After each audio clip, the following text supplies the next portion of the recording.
physical realm instantaneously. Well, that is you. That's the other view that you can't understand. You can't understand what you are because you are what you are. You can't understand it through thought, and this is the problem, you see. So once the brain becomes still and the thought thinking mind psychologically is stopped, then peace comes in. We're going back to the very beginning about the ocean. The more deep you go, more peace will come in, and that dimension of consciousness allows a person to see what they truly are and to resonate light, to be a light of consciousness which shines into this world, into the darkness, and dispels the darkness. And this is not part of duality. If anyone wants to say, oh, it's black and white, dark and light, no. It's a different quality. And that brings me to once a person wakes up, he shines a light into the world and is a true example of harmony, and resonates that quality to the outside world, which in one sense, the paradox, it's not an outside world, it's you. Love thy neighbour near and love thy neighbour far.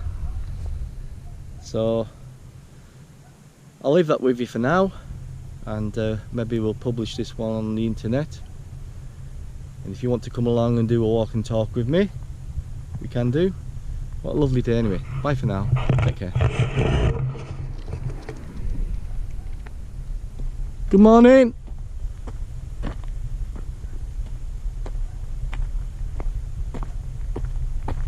Come on.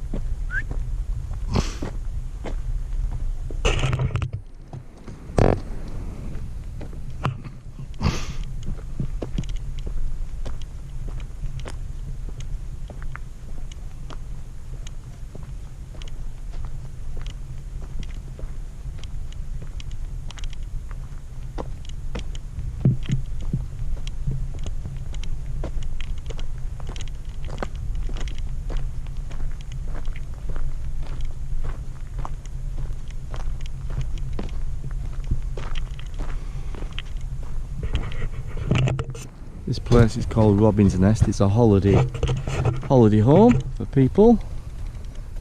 And then through the track here, right on top, we're right on top of the ridge now, and you can see the Pantokratos mountain on the right. I'll show you that in a moment when we get through these trees. And on the left side, you've got a fantastic view over the north of the island, looking out into the ocean, and you can see one or two small islands. There we go. Leo the lion. The puppies will probably be back at home. They've got parted, and here we go. This place is for sale.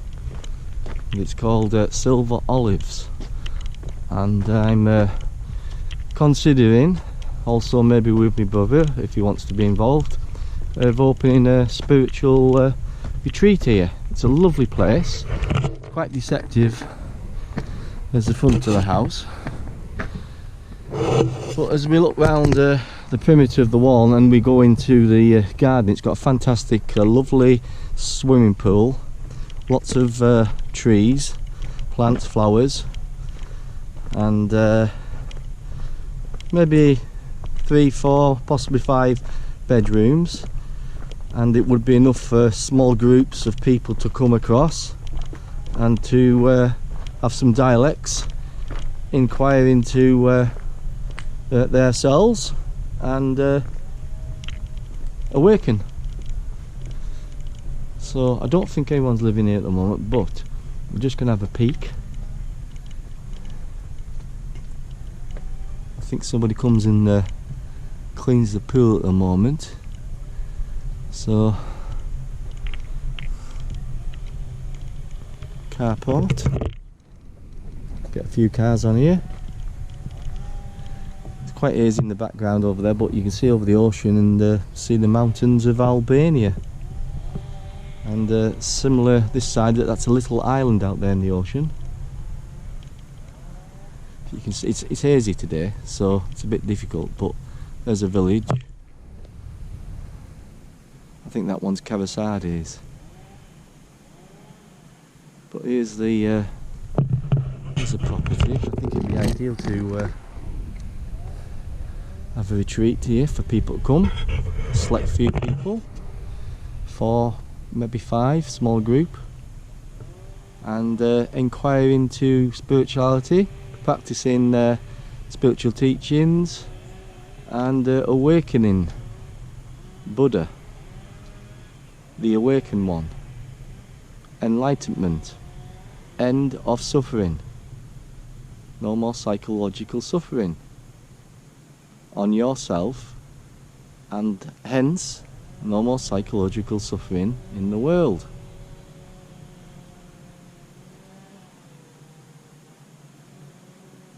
It's inevitable that people will wake up eventually. That's your true purpose, divine purpose.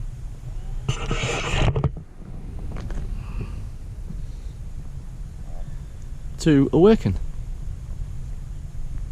What a beautiful day. Very calm on the ocean. So, there you have it. I hope you've all got something from this. It's difficult to be able to put all this over in 1 hour, 45 minutes. You know, it's not that I'm missing things out, but it's for somebody to understand that is seeking, not seeking to fulfill, but seeking to awaken. It can give you a lot there to, you know, going into on yourself. And like I said, it's all very, very simple. That when you do wake up, it's you'll have a good laugh and be liberated, because life, we're here to play and create, and not bound to a job all your life that you're suffering in, or bound to like mortgages, because you get all these things. I want all these things. I want children, but then we don't educate the children properly. We don't respect the things that we've got. We you know, we're throwing them away. We need a new kitchen in the house.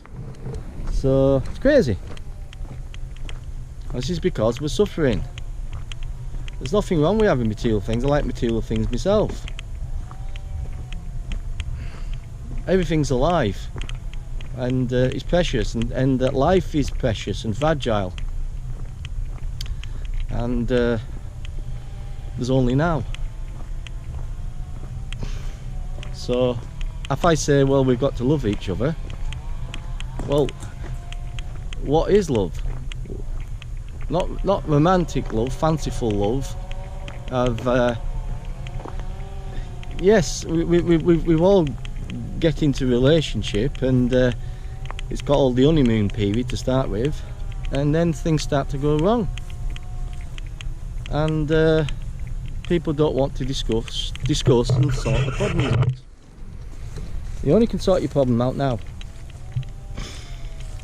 but you've got to have space inside yourself to see the problems. You know, let's talk about intimate relationships just quietly. Everybody's in the ego mind, the egotistic mind, which unfortunately most people are vibrating with.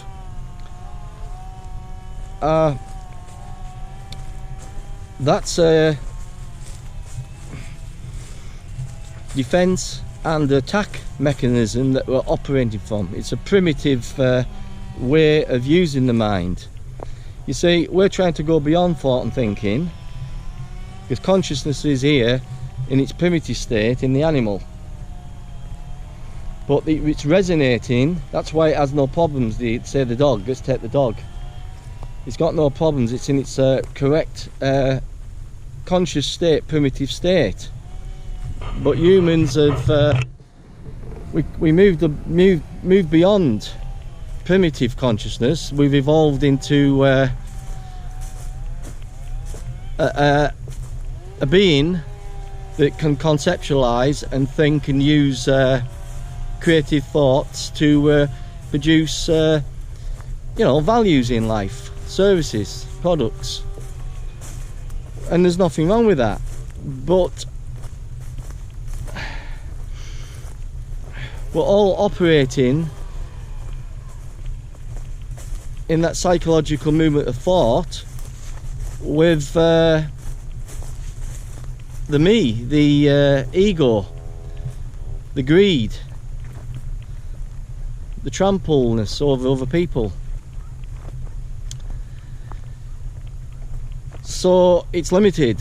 Now it's time to go beyond thought and evolve. So consciousness, because when you go back to the source, and how do I know this? Death, there's physical death, you die, and thought then dissolves. That's why you die. Also because the form, the body, how it's operating in the moment, it's a short lifespan. But we've also got death, psychological death, which means when you die to everything. See, life is living and dying at the same moment, the same time. Not carrying the burden around with you all your life. So if there's psychological death in the living body, that's heaven. That's heaven on earth. That's what Jesus meant. Come on.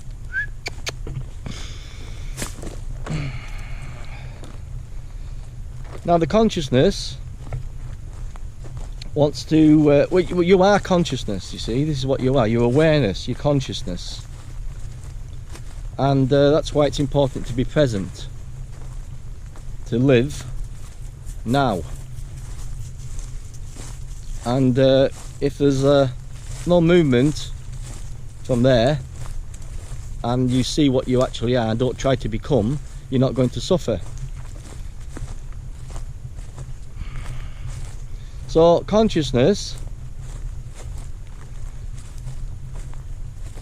operates all the time here, and there's a dimension of vast intelligence, unmanifest potentials. And when this operates in the human being, the human form, that's the form, the human, the matter, the form, that also entails the thinking, egoic mind as well. That's the human, you see, with its personal conditioning, its personal sort of story.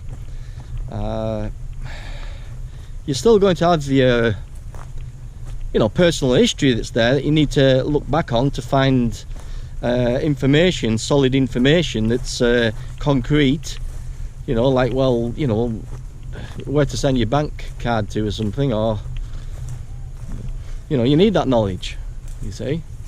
But consciousness now wants to awaken in this dimension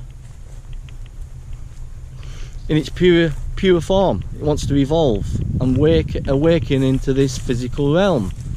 So the species will change. There'll be a new species, and we will operate with compassion and love, unconditional love.